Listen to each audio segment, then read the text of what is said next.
Alright guys, we're making tomato soup for lunch today because the request was grilled cheese. So you gotta have tomato soup when you make grilled cheese. So, simple, super simple tomato soup. And it takes about 15 minutes at the most. So I'm sauteing some garlic and some onions. And then once that got soft enough, I went ahead and added some celery. And this celery is just the leaves really that I cut off and saved, and I have it in the freezer, in a Ziploc bag in the freezer. So I just grabbed a handful to put in there. And then I opened up a jar of my tomato sauce that I canned.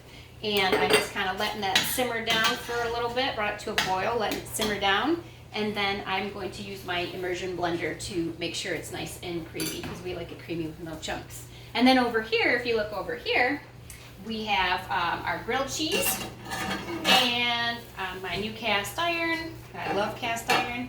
And so we're going to have grilled cheese made out of sourdough with these beautiful lines on here. Look at that. Looks good, doesn't it? And so here is our soup. Here, can you look up into the soup? There we go. There's our soup. Okay, we'll be eating.